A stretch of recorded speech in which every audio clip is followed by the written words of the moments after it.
my triple fund strategy to invest in the S&P 500 index, and this video would cover my 3 strategies based on 3 funding methods, which is cash, CPF and SRS. And for those of you who are new to investing, S&P 500 is essentially a stock market index tracking the stock performance of 500 of the largest companies listed on stock exchanges in the United States. Currently, the year-to-date return is what is shown in this screenshot right here, and if you expand it to a 5 years horizon, it has returned over 80%. And yes, I know that by investing in just the S&P 500, you are trying to focus fire on US economy, US companies with US revenue. So a lot of people would say that that is concentration risk and may prefer to go for a world index fund. And the fact is, you can only invest in funds or unit trusts that tracks the S&P 500 index and not the S&P 500 index itself. And there's an even deeper segregation between physical replication versus synthetic replication, which I'll talk about some of it in this video. And I must put a disclaimer that whatever I'm discussing today is just best fit for my lifestyle. And you may have your own preferred methods, that is okay. Because everyone's best ways and best methods are largely different. So if you do not agree with me, that is fine. Don't need to treat it as financial advice, just treat it as financial entertainment will do.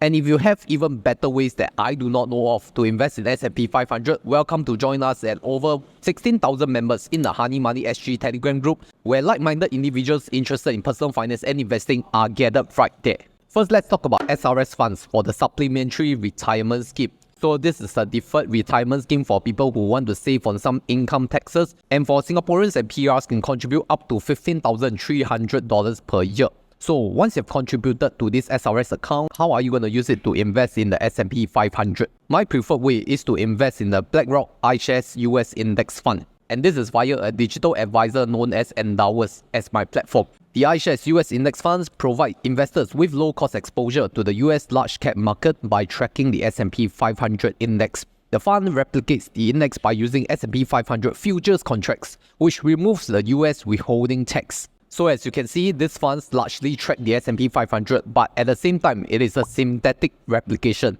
and not a physical replication. And based on Endowus' description, there will be no dividends, hence no dividend withholding tax. And this was fundamentally the reason why I chose iShares US Index Fund. Because if you chose other funds or unit trusts, you may be subjected to something known as the dividend withholding tax, where 30% of your dividends are actually withheld and paid as taxes to the US government. So in order to avoid all these withholding taxes issue, I chose this fund. And how I did it was that through Endowus, I selected FundSmart and invested in this single fund. So it's not a portfolio of variety of funds. So if you just look at the fund level fee, it is only 0.08% for this fund. And then you couple with the FundSmart Endowus fee, that's 0.30% per annum, which sums up to a total of 0.38% per annum. And like I mentioned, there's no dividend withholding tax, and currently, my portfolio in iShares US Index Fund is more than 40,000 Singapore dollars. And this is my current portfolio performance as of the recording date. Now, I mentioned at the start of this video that there's a difference between physical versus synthetic replication.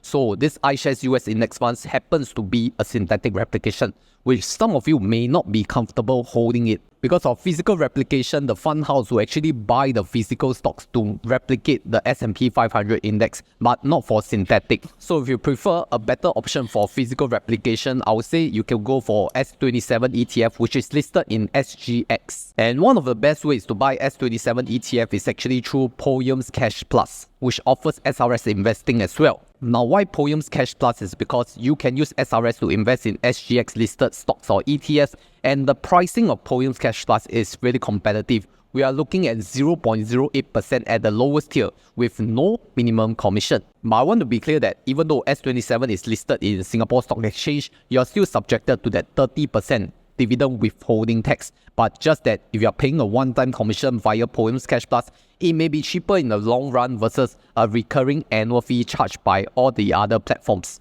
And in fact, if you do not have a Poems account yet, I think this month is a really good time to start, which is the 5.9% per annum guaranteed return for Phillip Smart Park for the month of August, where your first 100,000 Singapore dollars in Smart Park will get 5.9% per annum return for 30 days. Alright, next up, let's talk about CPF Funds. What is the best way to invest in S&P 500? And for myself, I've chosen to invest in the Amundi Prime US Fund via Endowus platform again. Now, Money Prime US Fund provides passive and low-cost exposure to the Solar Active GBS United States Large and Mid-Cap Index, which has historically exhibited high correlation to the S&P 500 index. So what it means is that it is not exactly tracking the S&P 500, but tracking similar companies that are listed in the top 500 companies of the US. Fund level fees for this Money Prime US Fund is at 0.05% per annum, and with Endowus Fund Smart fee of 0.30% per annum, we are looking at a total fee of 0.35% per annum. And if you're wondering about the withholding tax, this fund will still be taxed at 30% withholding taxes for the dividends. And this has been confirmed by Endowus as well, so it's slightly different from the iShares US Index Fund. So currently for my Money Prime US Fund, I have more than 90,000 Singapore dollars invested through Endowus.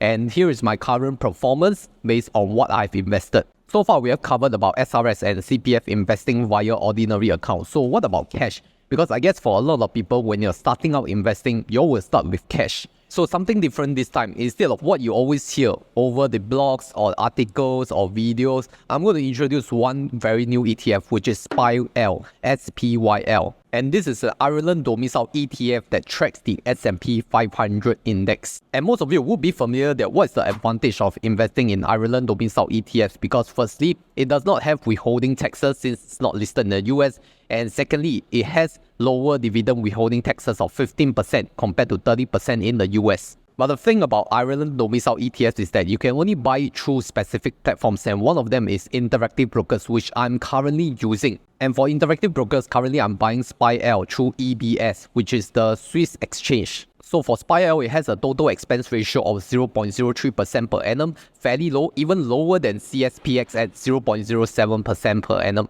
And like I said, since it's domiciled in Ireland, it only has 15% withholding tax. So compared to CSPX 0.07%, that's less than half the fees. So latest update, here is my current portfolio of SPYL, close to 130,000 US dollars with a massive loss after the correction. Also, the question of whether you want the lump sum or if you want the dollar cost average into a new ETF is entirely up to you. Some of you are more comfortable doing DCA. It's easier on the mental state, I know, but some of you prefer lump sum. So I think lump sum is very clear cut. You just deposit funds, you convert SGD to USD, and then you buy the SPYL ETF.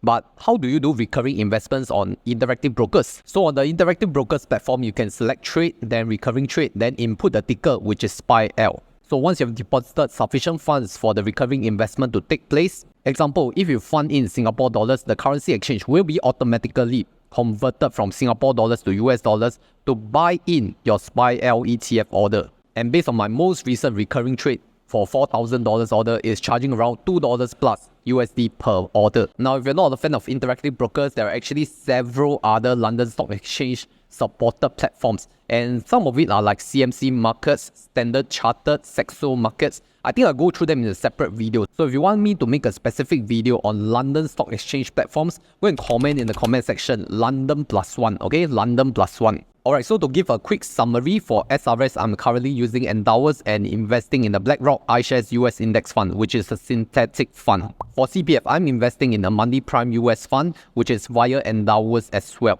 Then lastly, for cash, I bought SPYL through a mix of lump sum and DCA through Interactive Brokers for the lowest cost fees. Remember, what works for me does not mean it's the best for you. So assess your own situation for your own financial advice. And if you still have the question, what is the best way to invest your SRS? Whether through Poems Cash Plus or through Endowus Fund Smart, then I did a comparison video back then and you can refer to it right here.